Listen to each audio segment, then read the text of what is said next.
அறிவிச்சுடர் பார்வையாளர்களுக்கு வணக்கம். இன்றைய காணொலியில் நம்மோடு இணைந்திருப்பவர் திராவிட முன்னேற்றக் கழக தேர்தல் பிரிவு செயலாளர், மேனாள் சட்டமன்ற உறுப்பினர் இள புகழேந்தி அவர்கள். வணக்கம். அனைவருக்கும் வணக்கம். திராவிட முன்னேற்றக் கழகத்தினுடைய தலைவர், தமிழ்நாடு முதலமைச்சர் மு.க.ஸ்டாலின் அவர்கள் வெளிநாடு பயணம் செய்கிறாங்க. மற்ற பல்கலைக்கழக ஒன்றில் தந்தை பெரியாருடைய படத்தை திறக்க இருப்பதாக இன்றைக்கு சொல்லியிருக்கிறார்.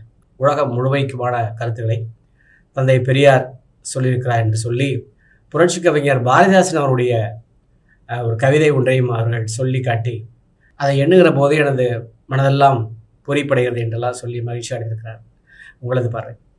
என்னுடைய பார்வையில் என்னுடைய தலைவர் ஆளுநர் அண்ணன் தமிழக முதல்வர் தளபதி அவர்கள் முத்தமிழறிஞர் தலைவர் கலைஞராக பரிமளிக்கின்ற அந்த நிலையை அவருடைய வார்த்தைகளின் மூலமாக மட்டுமல்ல, அவருடைய பேச்சுகளின் மூலமாக மட்டுமல்ல, அவருடைய உணர்வை உணர்த்துகின்ற பொழுது நான் வியந்து போகிறேன். உண்மையிலேயே மகிழ்ச்சி, பெரும் மகிழ்ச்சி அடைவது எதிரே என்றால், ஐயாவினுடைய படத்தை கேம்பிரிட்ஜ், லண்டனில் இருக்கிற கேம்பிரிட்ஜ் பல்கலைக்கழகத்தில் திறந்து வைக்கிறார். அப்படி திறந்து வைக்கிறார் என்கின்ற பொழுது அந்த செய்தியை சொல்லிட்டு அடுத்த வார்த்தை சொல்றாரு, நான் ரொம்ப மகிழ்ச்சியில இருக்கேன், மனசெல்லாம் மகிழ்ச்சியாக மனம் நிறைந்து இருக்குன்னார்ல. அங்கதான் முத்தமிழறிஞர் கலைஞர் சிரித்தபடியே காட்சி தருகிறார். இதை எதற்கு சொல்றேன்னா, நம்முடைய உணர்வுகள் எல்லாம் இயக்கமானது, திராவிட இயக்க கொள்கையானது என்கின்ற பொழுது இந்த இயக்கத்தின் கொள்கை குறித்து இப்ப முடிச்சிருவாங்க, அப்ப முடிச்சிருவாங்க, நாங்க அதை பார்த்துக்கோ இதை பார்த்துக்கோன்னு ஒரு கூட்டம் அலைஞ்சுக்கிட்டே இருக்கு. அந்த கூட்டத்தின் ஆட்டம் நடந்துகிட்டு இருந்தாலும் தமிழ்நாட்டுல, திராவிட திருநாடாக இருக்கின்ற தமிழ்நாட்டில் எதுவுமே செய்ய முடியல என்பதற்கு இன்னும் அடுத்த காலகட்டங்களில் கூட பெரியாரை, ஐயாவினுடைய கொள்கையை உன்னால் தொட முடியாது என்பதை நம்முடைய முதல்வரின் இன்றைய அந்த பேச்சு நிலைநிறுத்துவதாக நான் பார்க்கிறேன். அதுக்கு மேல ஒண்ணு என்னன்னு கேட்டீங்கன்னா, திராவிட முன்னேற்ற கழக தொண்டனாக நான் அடைகின்ற பெருமை, மகிழ்ச்சி என்னவென்றால், அழகா சொன்னாரு. நான் மகிழ்ச்சி அடைகிற போது துணை முதலமைச்சராக இருக்கிற திராவிட முன்னேற்ற கழக இளைஞரணி செயலாளர், கொள்கையினுடைய சிறப்பாக, கொள்கை பரப்பாளராக, பரப்புரை திலகமாக கூட நான் சொல்லுவேன். ஏன்னு கேட்டீங்கன்னா, சின்ன பிள்ளைன்னு எல்லாரும் பார்த்துக்கிட்டு இருக்கும்போது அற்புதமாக அவர் ஆற்றிய அந்த உரைகளின் மூலமாக முதல் உரையிலேயே சனாதனத்தை சாடியது. அங்க ஐயா பெரியார் வந்தார். சனாதனத்தை அவர் சாடி பேசணும் உடனே அதை தூக்கிக்கிட்டு இந்தியாவினுடைய வடக்கு மாநிலங்களில் இருக்கக்கூடிய RSS கூட்டம், கால்களின் கூட்டம் கத்தி தீர்த்தது. நம்ம இளைஞரணி செயலாளர் மாண்புமிகு துணை முதல்வர் தம்பி உதயநிதி ஸ்டாலின் அவர்கள் தான் யாருன்றதை ப்ரூவ் பண்ற மாதிரி ஒரு வார்த்தை, இன்னைக்கும் அதை அடிக்கடி நாம பயன்படுத்துறோம், இனிமேல் எதிர்காலத்திலும் பயன்படுத்துற மாதிரி ஒரு வார்த்தை என்ன தெரியுமா? பெரியாரின் பேரன்கள் தயாராக இருக்கிறோம், கோட்சேவின் பேரன்களே வாருங்கள். பெரியாரின் பேரன்கள் அந்த வார்த்தை இருக்கு பாருங்க, அதை உதயநிதி ஸ்டாலின் சொல்லும் போது அதிலே பல்வேறு அர்த்தங்கள் பொதிந்திருப்பதில் எல்லாரும் மகிழ்ச்சி. அப்படி பெரியார் பெரியார் என்று சொல்லுகின்ற பொழுது ஐயாவினுடைய செப்டம்பர் 4ஆம் தேதி உலக புகழ் ஆக்ஸ்போர்ட் யூனிவர்சிட்டியில சுயமரியாதை இயக்க 100வது ஆண்டு விழா, அங்க சுயமரியாதை இயக்கத்தின் 100வது ஆண்டு விழா கருத்தரங்கில் ஐயா படத்தை திறந்து வைத்து தென்னக மயக்கம் தீர்த்த சுயமரியாதை இயக்கம், தென்னகத்தின் மயக்கத்தை தீர்த்த சுயமரியாதை இயக்கம் குறித்த 2 நூல்களை அங்க இருக்கக்கூடிய பன்னாட்டு அறிஞர்கள் பல்வேறு பகுதிகளில் வந்திருக்கிறவர்கள் முன்னால் நான் வெளியிடுகிறேன். அப்ப பாத்தீங்கன்னா, அப்பதான் அழகா இதை சொன்னார். நீங்க கூட சொன்னீங்க, குரலை சேர்த்து சொன்னார் பாருங்க, பிறப்புக்கும் எல்லா உயிருக்கும், பிறப்புக்கும் எல்லா உயிருக்கும், அனைவருக்கும் அனைத்தும், எல்லோருக்கும் எல்லாம், எல்லாம் சமம் என்பதுதான் திராவிட மாடல் அரசு. பிறப்புக்கும் எல்லா உயிருக்கும். அதற்கு அடுத்து தளபதி சொல்றார் பாருங்க, பெரியாரியம் உலகத்தவர் அனைவருக்கும், பெரியாரியம் உலகத்தவர் அனைவருக்கும், பிறப்புக்கும் எல்லா உயிர்க்கும், பெரியாரியம் உலகத்தவர் அனைவருக்கும். அற்புதமாக, அழகாக இந்த வார்த்தைகள், அதனுடைய வெளிப்படுத்துகின்ற தன்மைகள், சிறப்புகளை பார்க்கின்ற பொழுது உண்மையிலேயே நாம் பெருமையும் அடைகிறோம், மகிழ்ச்சியும் அடைகிறோம். இன்னும் கூட சொல்லணும்னு கேட்டீங்கன்னா, international centre, Periyar international centre பன்னாட்டு மையம், அந்த பன்னாட்டு மையத்தினுடைய பணிகளின் மூலமாக நான் இதெல்லாம் எதுக்கு இங்க சொல்ல வரேன்னா, இன்னும் கூட ஐயாவினுடைய ஆற்றலோ அவருடைய கருத்தின் வீச்சையோ உலகம் முழுவதும் பரவி இருக்கிற நிலையோ புரிந்து கொள்ளாத சில நபர்கள், சில சங்கிகள், இங்க இருக்கிற சனாதனிகள், அவங்க கூட ஆடிக்கிட்டு இருக்கிற சில மூடர்கள், முட்டாள்கள் ஐயாவை விமர்சனம் பண்றதும் ரொம்ப தவறாக பேசுறதும் அசிங்கமாக பேசிக்கிட்டுலாம் இருக்கானுங்க. அதையும் நம்ம பார்த்தோம். ஏன் அவர்களை நம்ம குறிப்பிடுறோம்னா, அந்த முட்டாள்களுக்கு மூடர்களுக்கு முகத்தில் அடித்தார் போல இன்றைக்கு முதலமைச்சர்களுடைய இந்த செய்தி, இந்த தகவல். அதில் தான் நான் இதை சேர்த்து சொல்றேன். இன்டர்நேஷனல் அப்படின்ற போது இன்டர்நேஷனல் சென்டர் பன்னாட்டு மையத்தை வைத்திருக்கிறார்கள் என்றால், சிகாகோ, நியூயார்க், கனடா, இன்னும் பிரான்ஸ், ஜெர்மன், பின்லாந்து, இன்னும் பல நாடுகளிலே செய்து கொண்டு ஐயாவை பற்றி ஆய்வு என்பது மட்டுமல்ல, வருகிற நவம்பர் மாதம் 1, 2ஆம் தேதி ஆஸ்திரேலியாவிலே நிகழ்வுகள். நம்ம ஐயா, ஆசிரியர் ஐயா அவர்கள் கூட அந்த ஆஸ்திரேலியாவில் நிகழ்விலே கலந்து கொள்வதற்கான வாய்ப்புகள் இருக்கின்றன. அப்ப நம்ம பெரியார் உலகமயம் ஆகிறார்ல, சரி உலகமயத்தை நீங்க கேட்கலாம், எல்லாம் சொல்லிட்டு போயிடக்கூடாது, பேசிட்டு போயிடக்கூடாதுன்னா, திராவிடர் கழகமும் திராவிட முன்னேற்ற கழகமும் இரட்டை குழல் துப்பாக்கினார் பேரறிஞர் அண்ணா.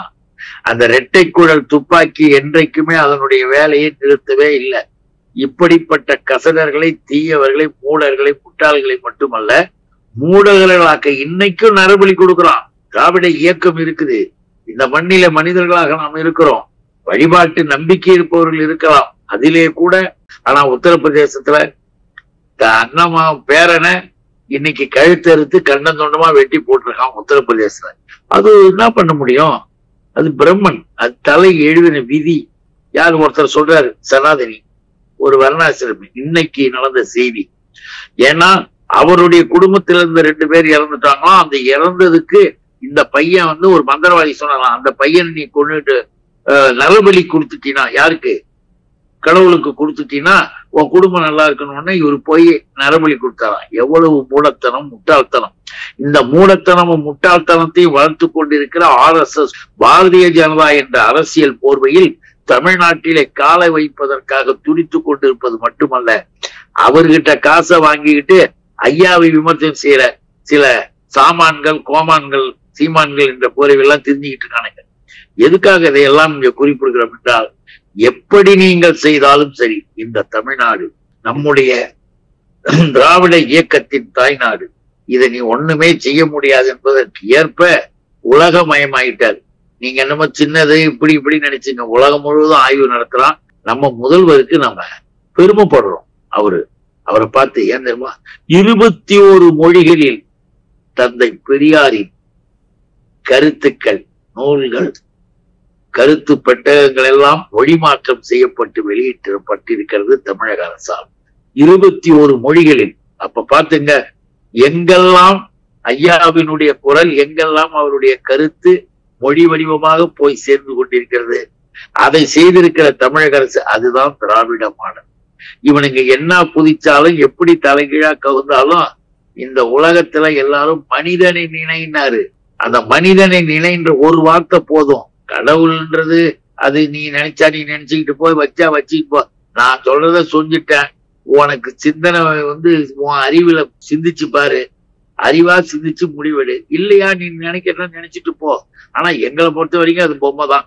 அதனால்தான் சொல்றோம், பெரியார் என்பது இன்றைக்கு உலகம் போற்றுகிறது. அந்த உலகம் போற்றுகின்ற தந்தை பெரியாரின் படத்தை கேம்பிரிட்ஜில் திறந்து வைப்பது என்பது மிகப்பெரிய அளவிற்கு மரியாதை மட்டுமல்ல, திறந்து வைக்கின்ற பெருமையும் எனக்கு கிடைக்குதுன்னு அவர் அளவற்ற மகிழ்ச்சி தெரிவிச்சிருக்கிறாரு.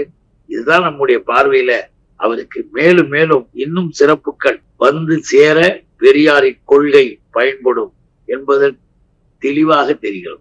திராவிடர் கழக தலைவர் ஆசிரியர் கே வீரமணி அவர்கள் பெரியார் உலகமயம், உலகம் பெரியார் மயம் என்று அடிக்கடி சொல்வார்கள். அதே போல இன்றைக்கு பெரியார் உலகமயமாகி வருகிறார். அந்த பெரியாருடைய படத்தை நமது முதலமைச்சர் அவர்கள் அங்கே வெளிநாட்டில் போய் திறப்பது நமக்கெல்லாம் பெருமையாக இருக்குது. அடுத்து உங்களிடம் நான் கேட்க இருப்பதே, அண்மையில் பீகார் போனாங்க. பீகாரில் வந்து இந்த வாக்கு திருட்டு வாக்காளர் உரிமை பேரணியில் எதிர்கட்சியினுடைய தலைவர் ராகுல் காந்தி அவர்களும் பீகாரில் இளைஞர்களின் எழுச்சி நாயகராக விளங்கக்கூடிய தேஜஸ்வி அவர்களும் கலந்து கொண்ட அந்த மாபெரும் பேரணியில் நமது தமிழ்நாடு முதலமைச்சர் போய் கலந்து கொண்டது பெரிய அளவுக்கு உற்சாகத்தை இங்கே வழங்கியிருக்கிறது. அது மட்டுமல்லாமல் அவர்கள் தமிழிலே அங்கே அந்த மக்களிடையே பேசி அவர் தமிழிலே பேசிய பேச்சை இந்தியிலே மொழிபெயர்த்து சொல்லுகிற போது அந்த மக்கள் காட்டிய உற்சாகம், ஆரவாரம் இவையெல்லாம் தமிழ்நாடு முதலமைச்சரை எந்த அளவுக்கு உச்சி முகுந்து அவர்கள் பாராட்டுகிறார்கள், மகிழ்ச்சி அடைகிறார்கள் என்பதை நாம் இந்த காணொலி வாயிலாக அறிய முடிந்தது. உங்களது பார்வை? எனது பார்வையில் அறிவியல் சிறப்பு. அடுத்த நிமிடம் உலகத்தை சுற்றி வரக்கூடிய அளவிற்கு அமைப்புகள், காட்சிகள், ஊடகங்கள் எல்லாம் வந்திருக்கிற இந்த உலகத்தில் நம்முடைய முதலமைச்சர் அவர்கள் பீகாரிலே சென்று பேசுகின்ற பொழுதும் சரி, எங்கு பேசினாலும் அவர் யார் என்பதை ஏற்கனவே அங்க இருக்கிற மக்கள் அறிந்திருக்கின்ற அந்த அறிவியல் நிலைகளில் அவருக்கு வரவேற்பு. அந்த வரவேற்புல வரும் பொழுது யார் யாரோ என்னென்னமோ சொல்லி பார்த்துட்டானுங்க, இப்போ கூட கத்தின்னு கிடக்கிறானுங்க. ஆனா ஒரு சாதனை நிகழ்த்தப்பட்டது. இதுவரையில் வட மாநிலத்திலிருந்து தலைவர்கள் தமிழ்நாட்டிற்கு வந்து ஓட்டு கேட்க வருவார்கள். அப்படி வருகின்ற பொழுது கூட அவர்கள் இந்தியில பேசினால் அதை தமிழில் மொழி மாற்றம் செய்வதற்கு ஒரு டிரான்ஸ்லேட்டர் மொழி மாற்றம் செய்வாங்க. இதெல்லாம் நம்ம பார்த்திருக்கிறோம். ஆங்கிலத்தில் பேசுவது கூட தமிழ்ல மொழி மாற்றம் செய்வாங்க. இதெல்லாம் பார்த்திருக்கிறோம். ஆனால் இப்ப நீங்க கேட்ட மாதிரி வட மாநிலத்திற்கு போய், அதிலும் பீகார், மக்களுடைய ஆரவார வரவேற்பையும் பெற்று சாதாரணமாக நாங்கெல்லாம் யார் தெரியுமா, திராவிடம்டா அப்படின்னு எல்லாருக்கும் சொல்ற மாதிரி திராவிடத்தின் கருத்துக்களை எல்லா மக்களும் கேட்டால் நிச்சயமாக அனைவருமே ஏற்றுக்கொள்வார்கள். அவங்களை கேட்க விடாம வச்சிருக்கீங்க, அவங்களுக்கு தெரிய விடாம வச்சிருக்கீங்க. எல்லாருக்கும் எல்லாம் வாங்க, நாமெல்லாம் ஒண்ணுதான் அப்படின்ற அந்த கருத்து கூட அவனுங்களுக்கு தெரியாம இருக்கும் பொழுது இவர் அங்கே போய் தமிழிலே உரையாற்றுகின்ற பொழுது திராவிட இயக்கத்தின் கருத்துக்கள் எந்த அளவிற்கு இன்றைக்கு பரவி இருக்கு. திராவிட மாடல் அரசாக இந்தியா முழுவதும் வந்துகிட்டு இருக்கு. அதனால்தான் இருமொழி கொள்கை, உன் தாய்மொழி வைத்துக்கொள். அதே போல உலக தொடர்புக்கு ஆங்கிலம், உனக்கு பிடித்தா எந்த மொழி வேணா கற்றுக்க, முடிஞ்சு போச்சு மொழி பிரச்சனை. இவ்வளவு எளிதாக சுலபமாக இருக்கிற திராவிட இயக்கத்தினுடைய இந்த அடிப்படை கொள்கைய இனிமேல் வட மாநிலங்கள் முழுவதும் பரவுவது என்பதில் ஏற்கனவே பரவிட்டு அந்த நிலையில் அவருக்கு கிடைத்திருக்கிற அந்த சிறப்பு நான் இன்னும் கூட ஒண்ணு என்ன நினைச்சு பாக்குறேன்னா, நாம பெருமைப்பட்டுக்கிறது நம்ம தலைவர் தமிழ்நாட்டிலிருந்து போனாரு அப்படின்னு நாம சந்தோஷப்படுறோம், பெருமைப்படுறோம், கைத்தட்டுறோம் என்பதல்ல. எதிரிகள் எந்த அளவிற்கு, பகைவர்கள் எந்த அளவிற்கு இதை குறித்து கருத்துக்களிலே துடித்து போகிறார்களோ, எந்த அளவுக்கு நொறுங்கி போகிறார்களோ அந்த அளவுக்கு வெற்றின்னு அர்த்தம்.